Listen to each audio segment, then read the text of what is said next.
fazer aqui a apresentação. Bom dia, hoje, dia 17 de dezembro de 2020, às 10 horas e 5 minutos. Fazer a apresentação do professor Gustavo Vilar.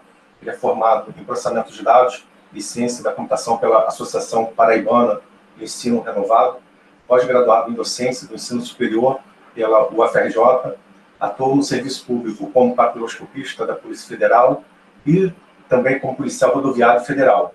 É oficial da reserva de segunda classe do Exército Brasileiro, no posto de primeiro-tenente da Arma de Cavalaria. Trabalhou como analista na multinacional Xerox e foi coordenador de informática na TV Cabo Branco, afiliada da Rede Globo.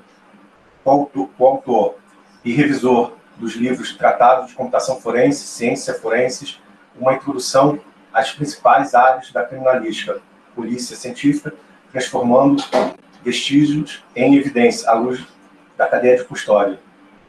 Ele irá proferir a palestra intitulada Desafios da Computação Forense, na elucidação de crimes cibernéticos.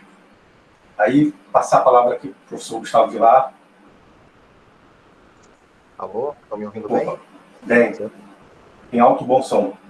Beleza, Anderson. Bom, primeiramente quero agradecer ao Anderson aí pelo convite, agradecer também a equipe que é responsável pelo evento, pela 10ª semana acadêmica do CAT aí, tá? Fico muito feliz em estar participando com vocês desse momento aí de troca de conhecimentos. E vamos que vamos. Eu estou vendo aqui na sala, para conseguir identificar aqui pelos rostos das pessoas, eu vejo um público, né, um público jovem.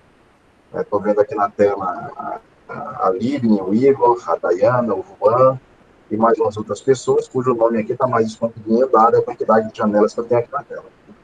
Então, pessoal, sem muitas delongas, eu queria já começar com vocês. Vou abrir aqui a apresentação. Deixa eu clicar aqui no botão de apresentar agora. A tela inteira, uma janela, pode ser a tela inteira, não tem problema nenhum. É bom que vocês conseguem até se ver aí no meu computador, tá bom? Vou abrir aqui para vocês a tela, tá? Conseguem ver aí, pessoal? O Anderson, me dá um feedback se você consegue ver. Consigo, perfeito. Então, pessoal, vamos lá, né? O que eu trouxe aqui para vocês foi justamente uma questão dos desafios da computação forense na elucidação dos crimes cibernéticos. Mas a gente tem que estender esse tipo de abordagem, porque os desafios hoje, eles permeiam todas as áreas do conhecimento. O profissional do direito, o profissional de engenharia, o profissional da computação forense, o profissional da medicina, o profissional da enfermagem, o profissional de todas as áreas do conhecimento estão aí extremamente assoberbados, contendo aí uma série de elementos para tratar no cotidiano. E uma das coisas que assusta, pessoal, é a velocidade com que as revoluções acontecem. O pessoal que é mais maduro, que está aqui na sala de aula, vai poder testemunhar, talvez a grande maioria dos jovens que estão na sala não consiga ter essa percepção, porque são pessoas que podem até ter nascido um pouquinho antes, mas já se entenderam, quando tiveram uma percepção de mundo, já começaram a enxergar o mundo com o advento da internet. Mas eu quero lembrar vocês que antes de 1995, pessoal, o mundo era bem diferente. Era um mundo sem YouTube, era um mundo sem WhatsApp, era um mundo sem internet, era um mundo cuja tecnologia mais avançada que você poderia ter na sua casa era uma linha de telefone fixo. E de lá para cá, se tornou mais perceptível a revolução com que as coisas acontecem. E eu vou trazer aqui para vocês alguns exemplos, tá certo? Vamos aqui andar a página. Eu coloco aqui na página, pessoal, na página,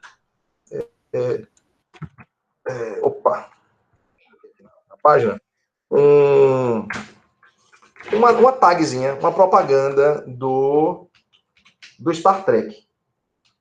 Do Star Trek. Bom, talvez alguns de vocês não saibam o que significa, mas esse material foi um ícone daquela geração que, assim como a minha, assistia aqueles enlatados americanos que chegavam até o Brasil, porque, lembro, a TV a cabo, TV por assinatura, não existia. Se existia, era um nicho social do qual eu não fazia parte, tem que se nutrir daquilo que aparecia na TV.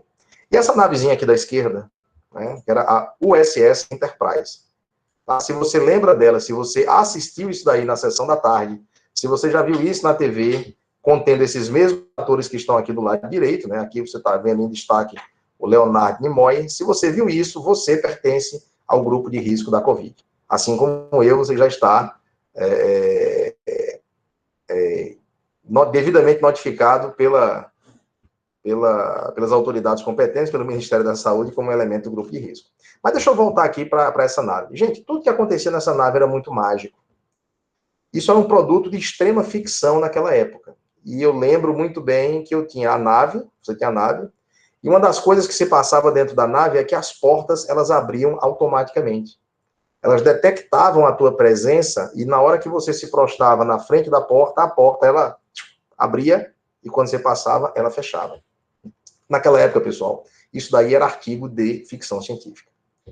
Além disso, pessoal, eles tinham uns comunicadores. Eram algo parecido com um telefone celular, né, que ele abria e via o rosto do interlocutor. Coisa que na época, só o fato de ser um telefone sem fio já gerava um espanto muito grande. E quando você via o rosto da pessoa, mais ainda. Bom, pessoal, e os computadores que ficavam nas paredes, os comandos de voz que o Capitão Kirk ele dava na nave. Moral da história. Hoje em dia, gente, 98% de todas as tecnologias que existiam dentro dessa nave são coisas de museu. Pouquíssimas coisas, aliás, somente duas coisas que existiam a bordo dessa nave que ainda são assuntos de ficção científica, que é atingir a velocidade de dobra, né, a velocidade da luz, e também o teletransporte, tá certo? O teletransporte de animais de grande porte, no caso, o ser humano. Hoje a gente já consegue fazer isso, mas com partículas subatômicas, mas não vem ao caso a gente conversar sobre isso. Então, moral da história. O que no passado, pessoal, foi ficção, hoje já é realidade. Aliás, já até ultrapassado. Tem coisa aqui que já é peça de museu. E, gente, onde é que tudo começou? Bom, existe um período da história que foi a Segunda Guerra Mundial, onde os aliados, representados aqui pelas bandeiras da antiga União Soviética e dos Estados Unidos, juntamente com outros países da coalizão, lutaram contra a Alemanha nazista de Adolf Hitler. E se lograram vencedores. Os aliados venceram o exército alemão.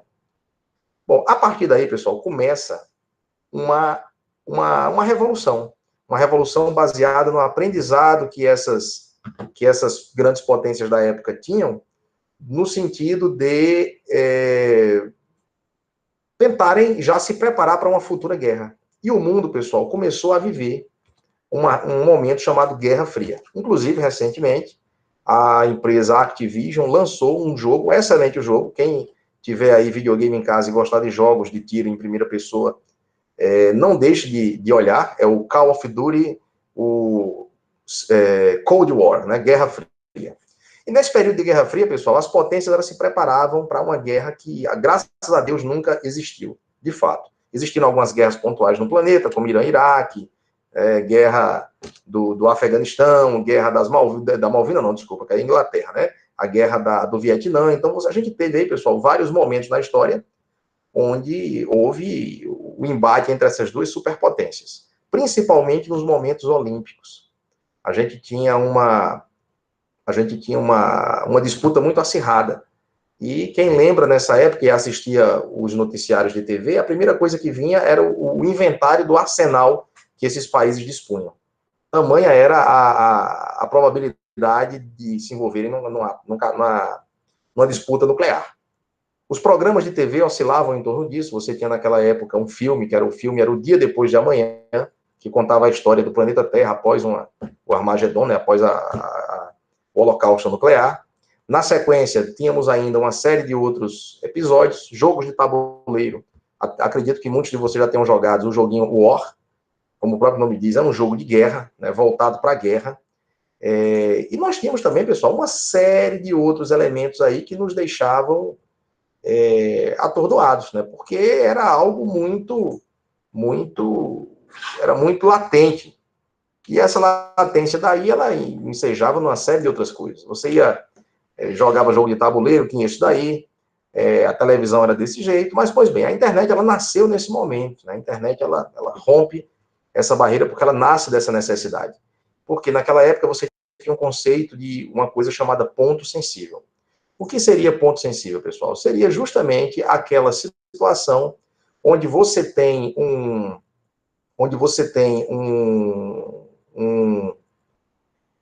ponto de extrema importância, uma importância militar, que uma vez atingido, ele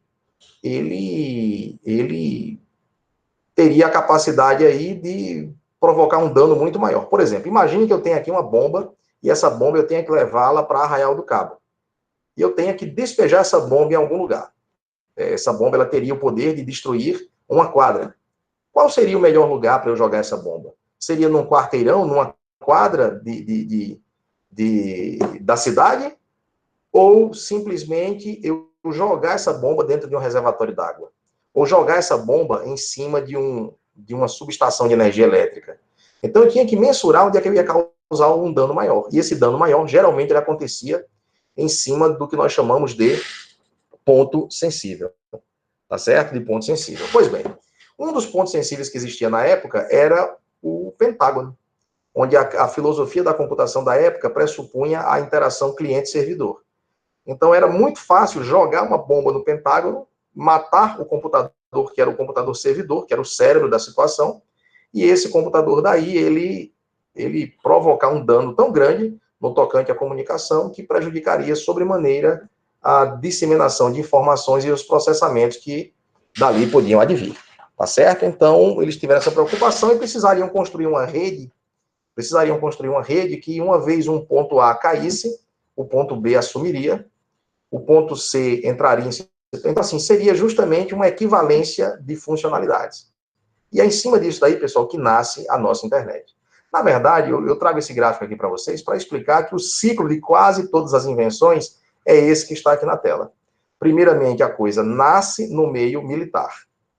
Depois, ela fecha um ciclo lá no meio acadêmico. E depois, ela fecha a espiral, voltando aqui para o ambiente doméstico. A tua casa, a minha casa.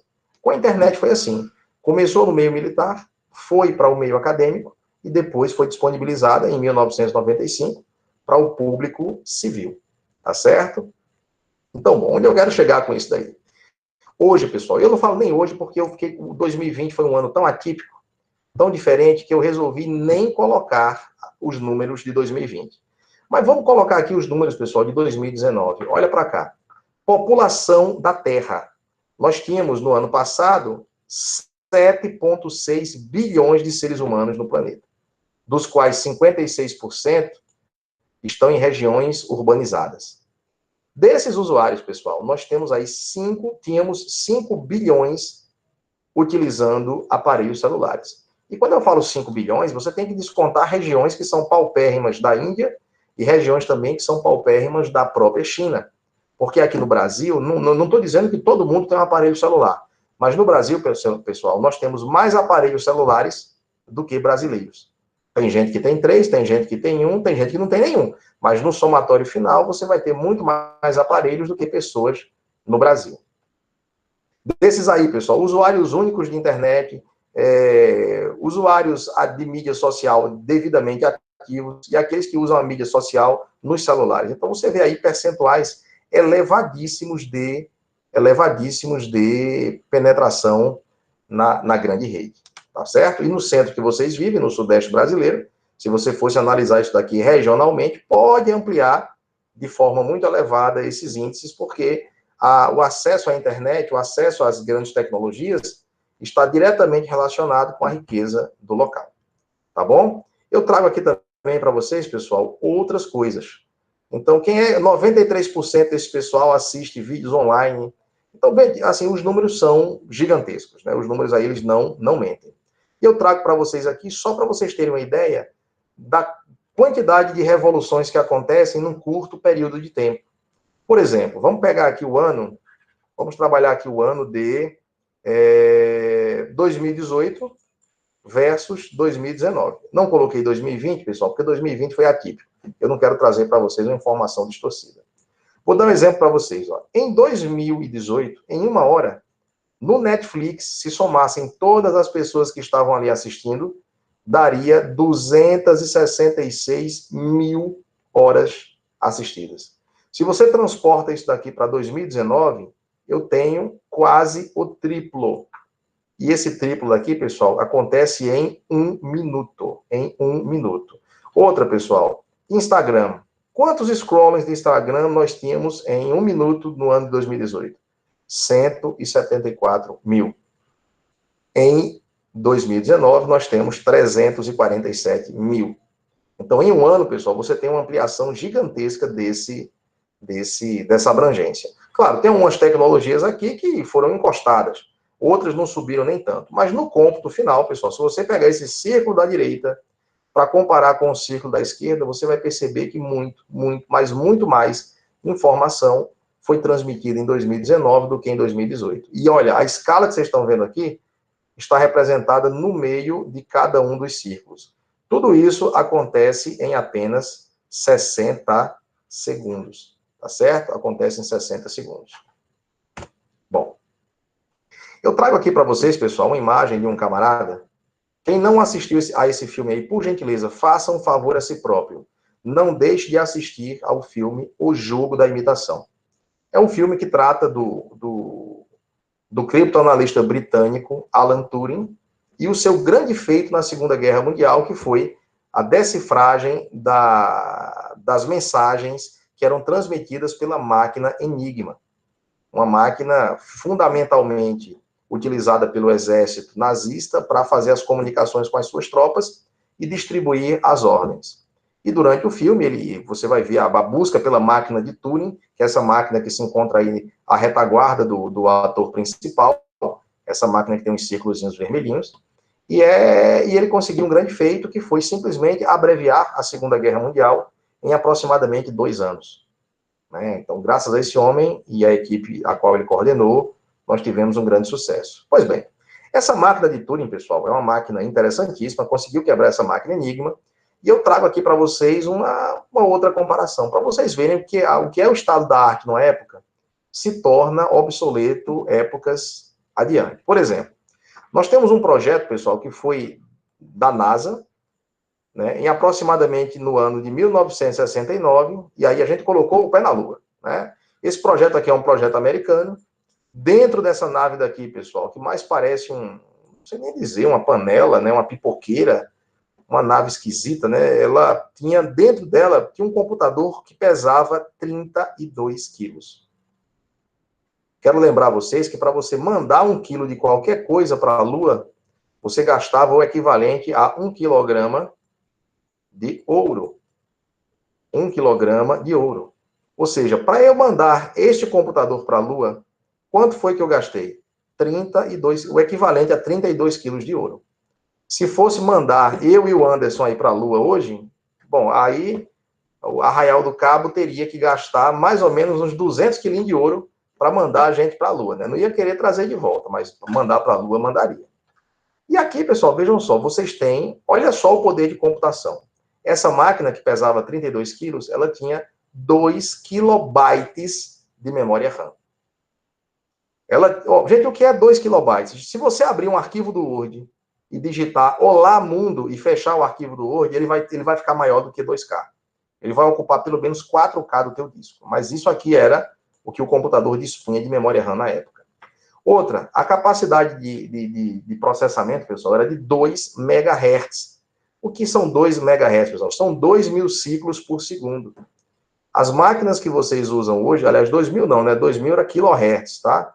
1 hertz era um ciclo, 1 kilohertz, 1.000, megahertz, 1 milhão, gigahertz, 1 bilhão. Então, hoje, os computadores que estão na tua casa e o teu celular que está no teu bolso, ele tem um poder de processamento muito maior do que isso daqui. E outra, e qual era o tamanho do disco rígido? Simplesmente ele não tinha memória de armazenamento secundário. Porque o disco rígido naquela época você levava em cima de uma caçamba, em cima de um trator, em cima de uma máquina de grande porte. Bom, eu agora trago para vocês, pessoal, uma outra tecnologia. Uma tecnologia que, para nós, inclusive, já está superada. Nós temos aqui agora, eu vou falar do iPhone 4S. Mas, Gustavo, por que você não vai falar do iPhone 12? Porque é covardia, gente. Eu estou falando do iPhone 4S porque é uma tecnologia que para você já está ultrapassada. Muito provavelmente, se você tiver um iPhone 4S aí na tua casa, contigo no bolso agora, você deve usar para martelar prego, né? Vou bater um prego aqui na mesa. Não tem martelo? Não, bate com esse celular que não serve mais para nada. Até você pode colocar esse celular embaixo de uma ponta de uma mesa, né, para poder equilibrar a mesa. Mas hoje, pessoal, esse danado aqui é um projeto americano que pesa 140 gramas. Olha a diferença do peso. O outro, 32 quilos. Aqui, 140 gramas. 64 gigabytes de armazenamento, coisa que o outro nem tinha. 512 megabytes de memória RAM. Lembrando que o outro você tinha ali 2 KB de memória RAM. E ele rodava aqui, pessoal, a 800 MHz de velocidade com 2 núcleos. Então, se ele tem 2 núcleos, cada núcleo rodando a 800 MHz, eu vou ter um poder aí muito mais, 800 vezes maior do que o outro. O outro só tinha um núcleo, aqui eu tenho 2. Tá certo? Por isso que eu fiz essa conta matemática rápida, para você entender aí a diferença. E te digo, essa tecnologia que levou o homem à Lua, hoje ela está no teu bolso. Quer dizer, nem no teu bolso, deve estar no lixo da tua casa. Porque muito provavelmente, se você tiver um telefone desse, é mais por uma questão de saudosismo, uma questão de ser uma pessoa que valoriza um artefato de colecionador do que um usuário propriamente dito do equipamento, do gadget aí da Apple, tá certo? Pois bem, hoje, pessoal, hoje não, tá? Essa daí já é a segunda máquina mais potente do planeta. Mas eu trouxe ela daqui porque o outro, que é um computador japonês, eu não consegui todos os dados dele. Mas essa máquina daí, pessoal, ela era a máquina mais potente do planeta Terra. E ela tem, pessoal, olha só a velocidade dela. Ela tem, em média, ela processa por segundo 200 quatrilhões de instruções. Que nada mais é do que 200 seguido por 15 zeros de cálculos por segundo. Gustavo, quantos processadores essa máquina tem? Apenas 37 mil processadores. Só para vocês terem uma ideia, para esfriar essa máquina, ele usa 15 mil litros de água por minuto para manter o material numa temperatura adequada. Ela tem também 10 petabytes de memória RAM, lembrando a vocês que giga, tera, e lá na frente você vai encontrar o peta, tá? É algo muito grande. E 250 petabytes de armazenamento. Em outras palavras, pessoal, é 250 mil vezes um HDzinho de 1 terabyte. É muita coisa. E ele custou, pessoal, 200 milhões de dólares. Eu vou fazer uma pergunta para vocês e gostaria que vocês respondessem para si próprios em nível mental. Se essa tendência de miniaturização e de aumento do processamento seguir, vocês vão de concordar comigo que em breve esse computador que vocês estão vendo na tela, ele estará dentro do bolso de vocês em mais algumas dezenas de anos. Porque foi assim com o computador que levou o homem à Lua. E muito provavelmente será assim também com esse computador daí. Tá certo? Mas aí vem a pergunta, Vila, onde é que você quer chegar fazendo essas observações? Eu quero mostrar para vocês que por maior que você tenha, por mais que você tenha um poder de processamento elevado, você vai encontrar algum tipo de dificuldade. Vou trazer para vocês. Qual seria a dificuldade disso daqui, pessoal? Deixa eu voltar ao slide. Eu adiantei um e vou voltar aqui no slide. Eu te pergunto, você que está aí assistindo a essa palestra, eu tenho quase certeza absoluta que na sua casa você tem uma internet sem fio. E se você tem essa internet sem fio, muito provavelmente você usa senha. Afinal de contas, você não quer que uma pessoa estranha faça uso do material que você produz na sua casa. Você não quer que outras pessoas se passem por você na internet. Então, provavelmente você tem essa necessidade daí. Tá certo? Então, se você estiver usando o protocolo WPA2, que é um protocolo que o Anderson ele conhece muito bem, e que vocês que são de informática, que estão aqui também conhecem muito bem, você vai usar uma senhazinha de 256 bits. Eu estou usando, pessoal, eu estou falando aqui da senha mais potente, tá? Da maior senha possível. E, gente, para você ter uma senha, eu vou até, deixa eu aqui, eu vou abrir aqui o slide, tá certo? Só para criar um slidezinho aqui em branco para facilitar o meu processo explanatório, tá certo? Então, veja bem. O Anderson, vou usar o Anderson aqui como exemplo, tá? O Anderson na casa dele, ele tem aqui o access pointzinho da casa dele, né? Aquela redinha sem fio. E aqui dentro ele está usando o protocolo WPA2. É um protocolo de segurança, cuja maior senha está aqui através do protocolo AES e é uma senhazinha de 256 bits. Certo? O que é uma senha de 256 bits, pessoal? É uma senha que ela é a combinação de 256 dígitos binários, ou zeros ou uns, ou zeros ou uns. Significa dizer o seguinte, se eu começar a tentar aqui, vamos por eliminação, vamos por tentativa, né? Vamos fazer aqui um ataque de força bruta. Se eu pegar a primeira senha do Anderson, eu vou escrever 256 dígitos zero. Então aqui é o primeiro dígitozinho, aqui à esquerda, aqui é o segundo, e lá no final estará o bit de número 256. Perfeito? Outra coisa, pessoal, se isso daí acontecer, qual será a próxima combinação que eu vou tentar? 0, 0, 0, e sigo adiante e coloco o 1. Então, e eu vou tentando, pessoal, todas as combinações. A próxima vai ser 0, 0, 0, 1 e 0. A próxima vai ser 0, 0, 0, 0, 1 e 1. Até que vai chegar um momento, pessoal, que eu vou exaurir todas as possibilidades e vou chegar na última combinação, que é 1, 1, 1,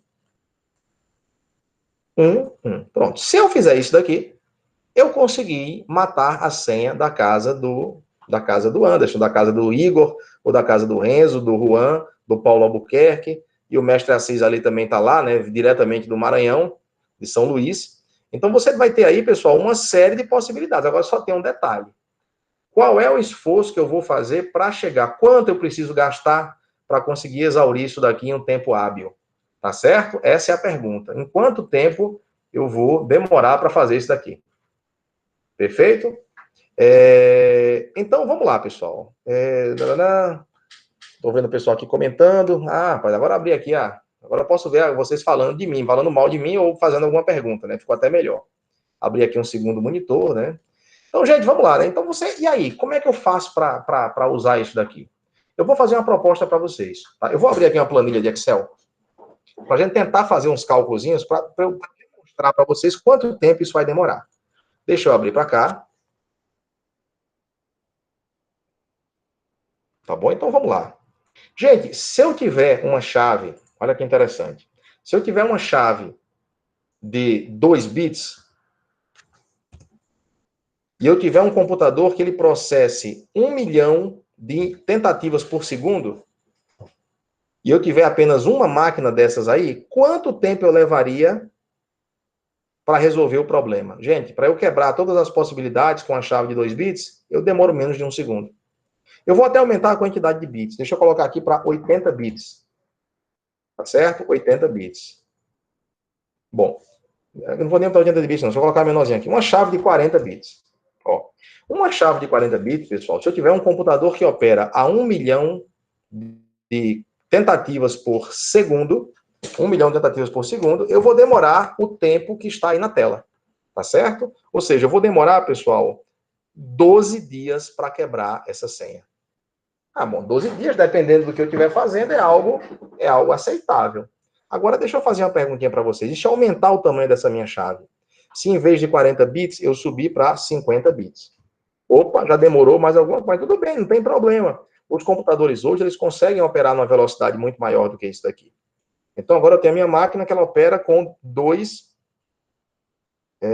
kHz, megahertz, gigahertz. Pronto. Se eu estiver usando o meu computador para uma chavezinha de 50 bits, eu vou quebrar isso daí em 6 dias. E se eu aumentar a quantidade de computadores, por exemplo, distribuir uma para mim e uma para vocês aqui da sala, considerando que vocês são 44 nesse exato momento, já que vocês são esses 44, o que é que eu vou fazer? Eu vou distribuir aqui e colocar 44 máquinas, certo? Com 44 máquinas, a gente vai quebrar isso daí em 3 horas e 55, quer dizer, 3 horas e meia. 3 horas e meia. Aí, bom, é uma quantidade aceitável. Só que hoje, pessoal, eu vou dizer a vocês, aquela chavezinha de 256 bits, ela é algo que torna quase que inviável o procedimento de quebrar a senha.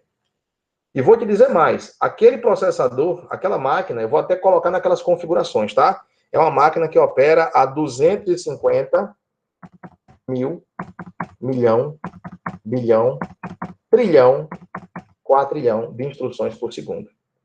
Eu te digo mais, eu vou eu vou fazer agora o cenário onde cada habitante do planeta Terra vai ter um computador daquele em casa.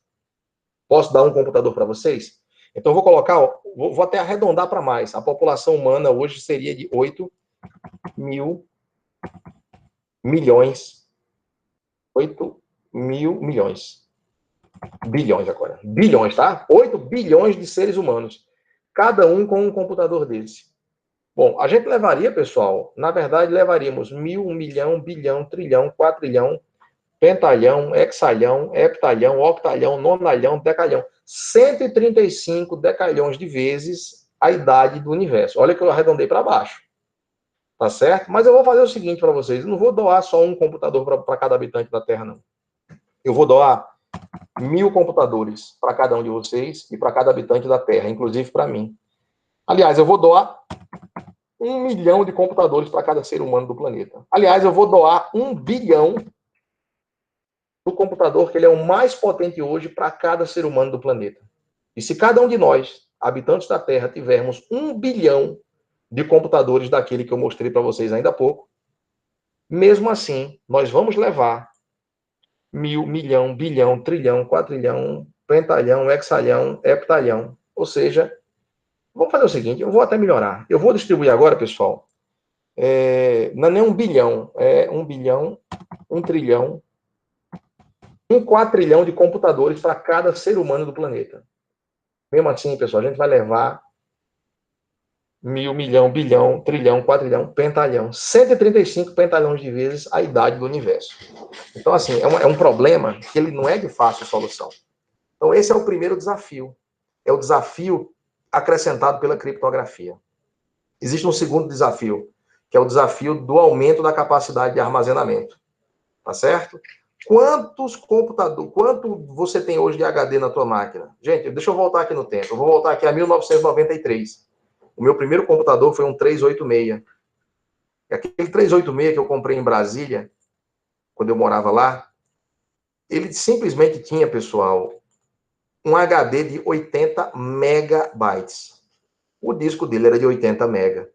80 mega hoje é uma fotografia que você tira com a câmera de média resolução. Não é nada demais, não. 80 meguinha. Então, o que é que a gente faz hoje em dia para resolver esse tipo de situação, pessoal? Eu devo focar no problema ou eu tento focar na solução? Bom, a ideia é a gente focar na solução e a gente vai se valer do ensinamento de um camarada chamado Peter Denning, que ele criou, na verdade ele não criou, né? Ele observou, esse comportamento já existia, mas esse maluco aí, ele já tinha percebido na década de 60 2 princípios que regem praticamente tudo que a gente vê no nosso cotidiano. Eu lembro a você o seguinte, que ele não fez isso pensando em outra coisa, ele fez isso pensando no computador, pensando ele queria, na verdade, melhorar o relacionamento da memória RAM do computador com o processador. E ele fez uma observação, que foi uma observação muito, muito bacana. Ele disse o seguinte, ele fez, olha, eu estou olhando aqui para a memória que aquilo que eu uso agora tem uma alta probabilidade de ser usada no futuro próximo. Foi a primeira observação que ele fez e ele chamou isso de princípio da localidade de referência temporal. Então, com base nisso daí, gente, a memória, as hierarquias de memória do teu computador, elas foram criadas. Você tem um HD de grande tamanho, sei lá, de 500 GB, a memória é um pouquinho menor, 8 GB, geralmente 8 GB ou 16 GB. Você tem agora a memória cache menor ainda, que é a memória de 4 meguinha, 3 mega, e à medida que você se aproxima do processador da tua máquina, essa memória ela não tem necessidade de ter o mesmo tamanho da memória mais externa. Ela vai ficando cada vez menor. Por quê? Porque mesmo que você tenha uma memória grande, para você acessar aquele conteúdo e você colocar aquele material para trabalhar, você precisa de uma memória cada vez menor. Então, gente, baseado no princípio da localidade de referência temporal, que, na verdade, ele diz o seguinte, em outras palavras, transformando isso numa frase bem simples de você gravar. Aquilo que aconteceu num passado recente se repete no futuro próximo. Tá? E eu vou provar isso daí para vocês já já. Também nós temos aqui, pessoal, o princípio da localidade de referência espacial. O que é esse princípio? Esse princípio ele é regido pela seguinte situação. Recursos que são usados em conjunto tendem a ser armazenados também em conjunto. É por isso que quando você vai gravar um arquivo no teu HD, no HD magnético, A ideia é que você deixe todo o conteúdo condensado numa região geograficamente próxima, para que quando a tua cabeça de leitura precisar fazer ali a captura ou a atualização do arquivo, ela gaste o mínimo de energia possível e te traga o maior desempenho possível. Gustavo, isso na vida prática acontece em algum lugar? Acontece. Eu gosto sempre de usar aqui o exemplo do celular. Eu não sei quantos contatos vocês têm no celular de vocês, mas eu sou capaz de apostar que geralmente é 3 vezes mais do que você imagina. Ah, Gustavo, eu acho que eu tenho 500 contatos na agenda, você vai ter 1.500. Ah, eu acho que eu tenho 100, você vai ter muito mais.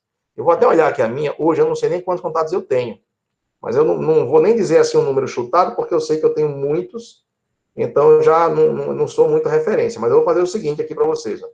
Eu vou lá para o final da minha agenda, para a contabilidade de contatos aqui eu tenho 2.475, está aqui embaixo, ó. Vocês estão conseguindo ver daí, também não sei se eu estou colocando na posição correta, mas eu tenho aqui 2.475 contatos. Se você vai fazer um trabalho em cima de um telefone desses, o que é que você vai fazer? Você vai analisar a agenda de A a Z? Você vai usar a agenda de Z a A? Não. A ideia é que você utilize do presente para o passado, justamente para atender esse princípio de referência temporal, onde ele diz o seguinte: aquilo que é mais recente é mais importante do que aquilo que estava no passado. O mesmo você aplica para os programas, os últimos programas executados, as últimas pastas visitadas, os últimos arquivos abertos. E como referência espacial, pessoal, se eu chego numa pasta e eu encontro determinado tipo de arquivo, existirá uma tendência gigantesca que existam arquivos de mesma natureza naquela região. Se você olhar o teu Windows quando você comprou ele, você vai ter uma pasta chamada imagens. Você vai ter uma pasta chamada documentos. É natural que o ser humano ele faça esse tipo de separação e ao mesmo tempo, uma espécie de agrupamento. Ou seja, eu separo o que é documento de foto, mas quando eu junto uma pastinha, eu coloco tudo que é foto. Na outra pasta, eu coloco tudo aquilo que é documento, que é PDF, que é doc e por aí vai. Então, meus senhores, isso daí rege a nossa vida inteira. E eu sou capaz agora de apostar com vocês. Por exemplo, eu trouxe aqui algumas coisas que acontecem no cotidiano. Né? Eu vou usar aqui o exemplo, sei lá, da Gabriela Schwan, que está ali. Né? Não sei nem se a pronúncia é essa, tá, Gabriela? Mas dada a minha limitação vocabular, eu acredito que seja algo parecido com o que eu falei. Na casa da Gabriela, eu tenho certeza que, ou na casa que ela vive, que ela coabita com alguém, tem uma cozinha. E dentro dessa cozinha, eu acredito também que existe uma gaveta, ou algum tipo de container, que se eu abrir, eu vou encontrar um garfo. E nessa mesma gaveta, Gabriela, vai ter um garfo, uma faca e uma colher.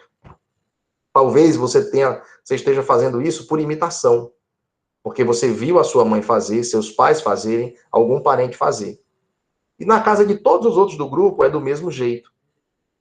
Mas se vocês fossem os primeiros habitantes do planeta, vocês chegariam à inevitável conclusão de que colocando o garfo, a faca e a colher na mesma gaveta, isso gera uma economia de esforço. Isso gera um gasto energético menor. E o mesmo vale também, pessoal, para outras coisas. Vou dar um exemplo. Aqueles que usam roupa social aqui do grupo, a gravata geralmente está perto da camisa social. O tênis está perto da meia. Né? As meninas que estão aqui provavelmente devem ter uma caixinha com as suas joias, com as bijuterias e com as joias de verdade, que você ali separa por anel, por gargantilha, por brinco, por piercing e coisas do tipo. Então é natural que o ser humano faça esse tipo de separação. Então, digo mais, se eu for no banheiro da casa de todos vocês, com certeza na região do chuveiro, se tiver esse material que eu vou falar, ele estará na região do chuveiro, que seria o condicionador, o shampoo e o sabonete e também a toalha. Por quê? Porque eles são itens que são usados em conjunto.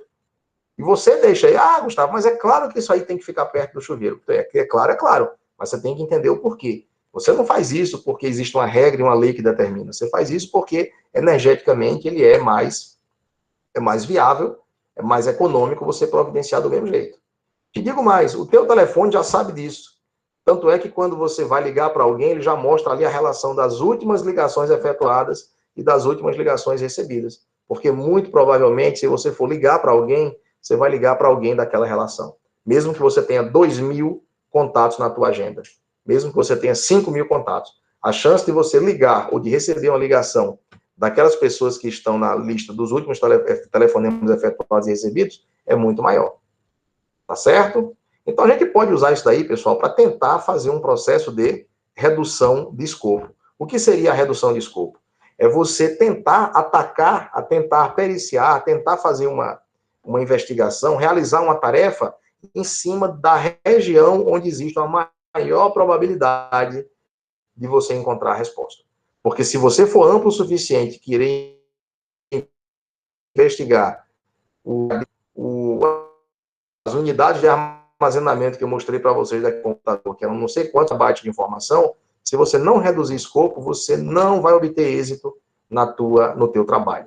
Tá certo? E esses aí, pessoal, são, na ótica que eu trago aqui para vocês, são os principais desafios que você tem no ambiente cibernético. O primeiro deles, criptografia.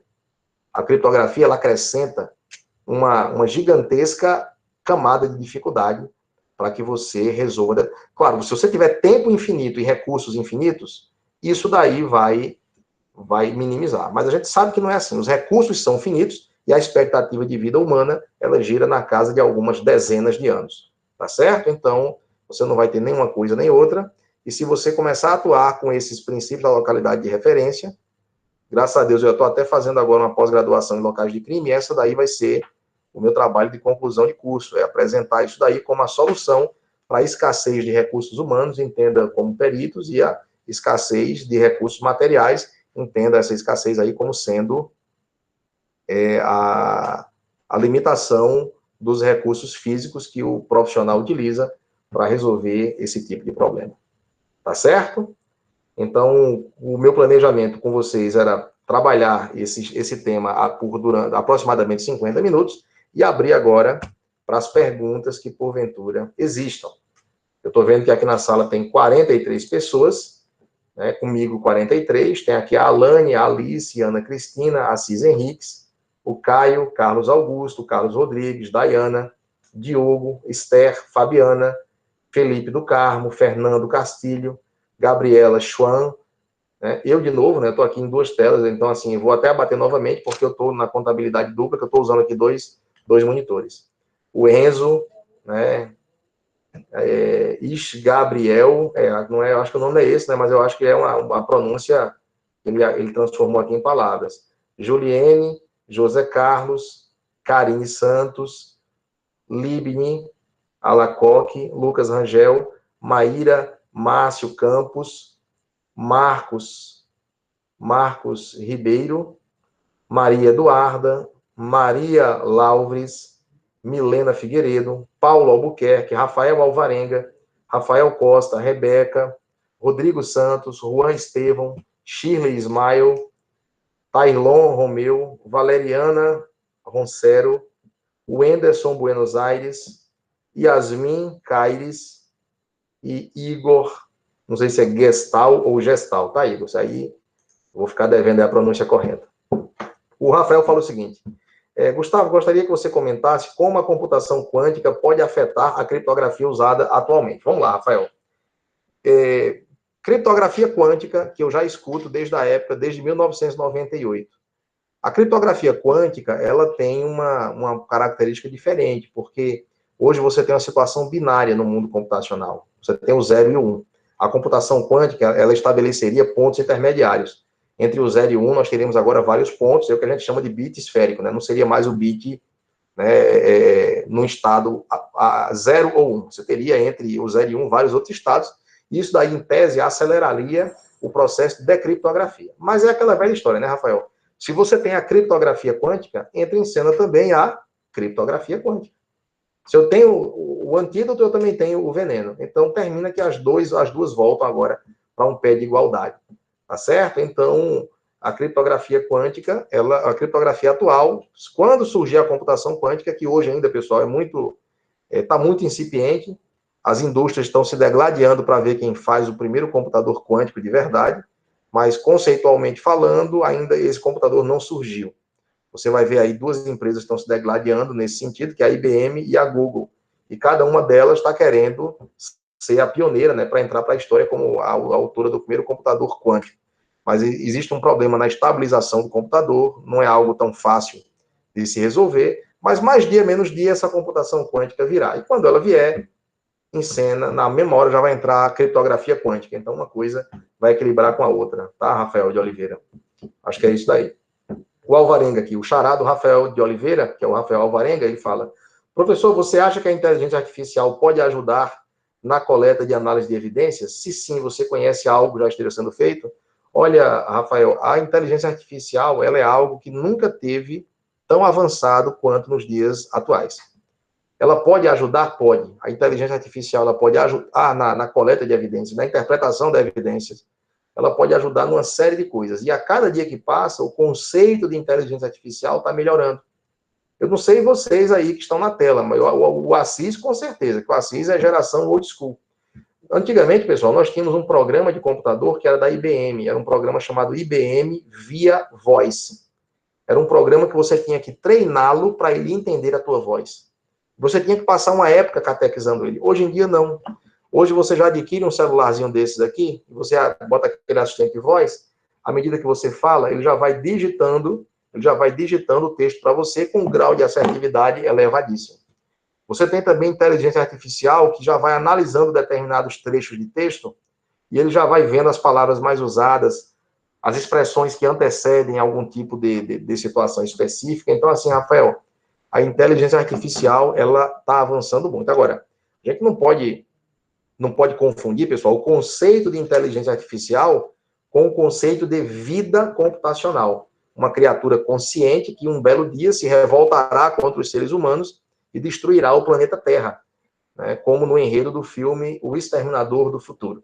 Isso daí ainda está no ramo da ficção científica. Tá certo?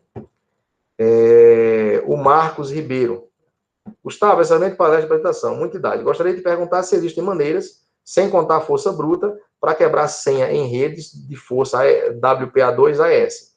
Na antiga web, eu sei que existem alguns programinhas que fazem essa quebra. Bom, Marcos, nesse caso aí, meu amigo, para você quebrar a senha do jeito que você está falando, a melhor maneira é você atuar em cima do ser humano, que geralmente é o elo mais fraco da corrente.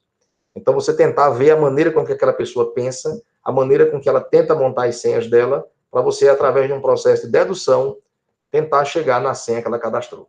Ou a gente ataca o ser humano, ou ataca o procedimento de geração da senha. As sementes que aquela pessoa usou para gerar a senha.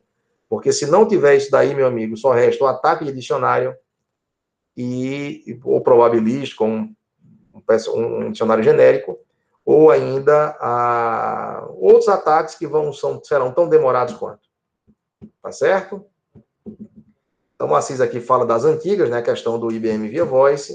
Ana Cristina fala aqui também, excelente, professor. Existe atualmente uma demanda de peritos digitais no mercado? Ana Cristina, minha amiga, a demanda é gigantesca. É gigantesca, né? Já dizia um sociólogo chamado Emily Durkheim, ele diz o seguinte: o crime, ele é um fato social normal. Então, enquanto houver humanidade no planeta, nós estaremos diante de atividades que precisam ser controladas. E hoje em dia, Ana, em qualquer lugar do mundo, você vai encontrar um item tecnológico. Ah, morreu um cara aqui na minha esquina, ele está com o celular no bolso. Ah, mas ele não estava com o celular no bolso, é porque já tiraram do bolso dele, mas ele em algum momento abriu o Google. Então você tem, e celular hoje, pessoal, não é celular, é um computador que estava dentro do teu bolso, que coincidentemente faz uma chamada telefônica. Então, assim, essa demanda, ela é crescente, Ana. É uma demanda crescente. Inclusive, agora, a Polícia Federal acabou de formar 40 novos peritos criminais federais, já está pensando em contratar mais gente. Por quê? Porque a demanda é grande. A quantidade de itens tecnológicos, ela está aumentando de forma exponencial e não tem como dar conta. A frigideira do Estado é muito pequena ainda para o tamanho do peixe, que é a criminalidade que está caindo dentro dele. Tá certo? Então, é gigantesca. Deixa eu ver aqui, eu respondi. A Ana Cristina, Marcos aqui falou, agradeceu. Bom, Fabiana B. Gustavo, obrigado pela palestra. Gostaria de saber, na sua opinião, pela sua experiência como perito, o fraudador que atua na internet também atua no ambiente real ou são dois nichos diferentes de fraudes? Fabiana, o pilantra, ele é pilantra dentro d'água, voando ou caminhando sobre a terra. Não tem jeito. Ele sempre vai esperar a primeira oportunidade. Agora, acontece o seguinte, que na internet você joga a rede de arrasto. Você consegue realizar um ataque muito mais pulverizado e a chance de você obter êxito é bem maior.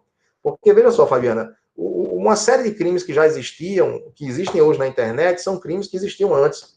Por exemplo, o crime de estelionato, o crime contra a honra. Eu te caluniar, eu já te caluniaria antes mesmo sem o computador. Mas com o computador, a calúnia ela se torna mais ampla. Porque você pode realizar uma postagem mentirosa e aquilo ali atingir milhões de espectadores. Tá certo? Então, geralmente é o mesmo nicho de pessoa, é o camarada que... Agora, o fato de você estar pseudo-anonimamente posicionado na internet, isso gera um ímpeto a mais de cometimento de delitos. Tá certo? Mas são mesmos nichos, é a índole humana, é o homem tentando enganar o próprio homem e por aí vai. Tá certo? Fabiano. Contei para o professor Marcos Monteiro que estou assistindo uma palestra sua e ele pediu para me mandar um abraço. Pô, mande outra aí de volta para ele, Fabiano. Marco é meu amigo, cearense aí, da melhor qualidade, um perito forense de mão cheia, um profissional com que eu tenho o maior prazer do mundo de ladear, de trabalhar com ele aí na iniciativa de uma pós-graduação. E é uma pessoa que eu quero muito bem, viu? Pode mandar um grande abraço para ele, esse aí é gente da melhor qualidade. Renato Borsetti. Desculpe o atraso, fiquei sem luz em casa. Gostaria de saber se ainda usam o Coroner Toolkit para recuperação de dados deletados. Grato. Renato, veja só, o importante, eu te digo que não é nem a ferramenta. Não é nem a ferramenta, é a mente que está por trás daquela ferramenta. Vocês têm que entender o seguinte, que apagamento é uma mera condição psicológica. O apagamento, de fato, ele não existe. Tudo aquilo que é apagado, ele, na verdade, foi reservado para sobreposição futura, se preciso for. Enquanto essa sobreposição não sobrevier, a informação ela está ali pronta para ser recuperada. Então, se tem esse Coroner Toolkit, se tem o FTK Imager, se você tem a ferramenta Jaboticaba 123, a ferramenta é o de menos. O que interessa é o artesão que vai manipular aquilo dali. Igual a mim, meu talento, vamos colocar aqui a escultura, né? Artes plásticas. Se você me entregar a melhor ferramenta do mundo para eu construir uma estátua, se eu conseguir fazer um boneco de neve com aquele nariz de cenoura, eu já me considero um campeão. Mas se você pegar um grande escultor e entregar para ele um palito de dente, ele é capaz de construir a estátua mais linda do planeta, com detalhes que somente ele era capaz de produzir. Aí você pega o Miguel Ângelo da vida, ele vai produzir coisas que são belíssimas com palito de dente. Se você me der a melhor ferramenta do mundo, eu não chego lá. Então, assim, a maior ferramenta, mestre Renato, não vai ser nem essa Coroner Toolkit aí. Eu nunca usei essa Coroner Toolkit. Se eu usei, eu não lembro dela, tá certo? Mas a maior ferramenta é a que está por trás desse osso aqui da frente da nossa cabeça, e essa ferramenta se chama cérebro. E a ferramenta coração também, né? Porque essas duas juntas, você une aí a razão e a emoção e realiza uma tarefa com amor e com conhecimento técnico. E aí não existe barreira que se mantenha em pé diante dessa dupla dinâmica. Tá certo? Deixa eu ver aqui outra coisa. Assis, Gustavo, o maior problema da internet das coisas seria a segurança da informação? Essa crescente tecnologia teria outros desafios técnicos? Olha, sempre tem desafios técnicos, Assis. Mas uma coisa que eu vejo é o seguinte, é a abordagem mercadológica. As empresas, elas produzem determinado material e estão loucas para desovar no mercado. Inclusive, recentemente, esse mousezinho que eu uso aqui, um mouse muito bom, da empresa Logitech, né, descobriram uma falha no protocolo de comunicação, que é um protocolo que eles chamam de não sei o que link deles. O pessoal já está fazendo, já estava injetando código malicioso através do Wi-Fi do mouse para o computador. Ou seja, essa abordagem de lançar o produto pensando somente na venda faz com que você pule algumas etapas do procedimento de teste. E isso realmente daí fragiliza. E a internet das coisas hoje, pessoal, nossa senhora, isso aí está deixando o mundo atônito, né? Porque você tem uma série de produtos que estão sendo lançados, que não estão passando pelos testes adequados, e você automatizar a tua casa, ligar a luz, ligar a máquina através de comandos de voz, a coisa é maravilhosa, né? Primeiramente. O problema é quando você compra aquele produto, que é um produto que não tem a qualidade necessária, e você dá a brecha para que outras pessoas façam uso desse tipo de tecnologia para invadir a tua casa. Por exemplo, o pessoal estava conseguindo abrir tranca de porta automática, portas que eram usadas como internet das coisas, através de uma fragilidade no Bluetooth ali do produto. E uma vez que é aberta a porta da tua casa, o céu é o limite, né? O teu patrimônio e a integridade das pessoas correm risco. Tá? O Marcos Ribeiro aqui fala, Gustavo, mais uma pergunta. Eu vi que no último concurso da PF, as matérias de computação dominavam o edital, tendo tanta cobrança nas provas quanto nas matérias de direito e outras áreas do concurso. Essa movimentação é uma demanda de peritos em crimes digitais e até de agentes que entendam de computação para auxiliar na perícia?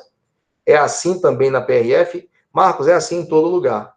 As últimas provas de concurso da Polícia Federal, 40% da prova é computação. Seja para agente, para papiloscopista, para escrivão. Gente, hoje em dia, os órgãos policiais, se quiserem sobreviver, tem que ter um corpo técnico adequado. Tem que ter um corpo técnico adequado. E o trabalho pericial, ele continua a ser exigido, mas o trabalho cotidiano, ele passa sempre pela computação.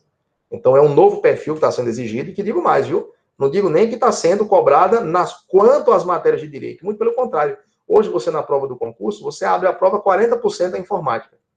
8% é direito. Então, já ultrapassou. O conhecimento das ciências da computação já se torna um fator diferenciador aí, tanto na aprovação do concurso, como também no posicionamento do mercado. Tá certo? A Fabiana agradece aqui a resposta, vai mandar um abraço lá para o Marcos. Mande um abraço pelas costas dele, viu, Fabiana? Você diga um abraço pelas costas, um abraço de motoqueiro, um abraço pelas costas. Carlos Augusto, ainda bem que temos bastante alunos que adoram informática, graças a Deus, viu, Carlos? Graças a Deus. O Marcos Ribeiro, excelente, a computação realmente é a necessidade em todos os contextos, concordo contigo. E aí o Fernando e a Fabiana estão rindo aqui embaixo, acredito que pela piada do abraço nas costas do Marcos aí, né? Tá certo. Então tá bom demais. Então, bom, pessoal, vamos lá, né? Eu gosto muito de usar alguma frasezinha de efeito, e eu não uso muita frase de pensador, não. Eu uso essa frasezinha daí, que é uma frase que serviu para mim em determinada época, que muitas vezes nós, como ocidentais, bons ocidentais que somos, a gente quer tomar uma decisão de manhã e quer que na tarde aquele sonho já esteja realizado. E o grande líder dos Transformers aí, o Optimus Prime, ele disse uma frase que é muito bacana, que é essa daí. O destino raramente nos chama no momento de nossa escolha. Então, chegará um momento na tua vida em que aquilo que você sonhou, aquele objetivo pelo qual você se dedicou, ele vai ter um efeito muito positivo. Mas esse momento é um momento que nem sempre combina com o momento da tua escolha.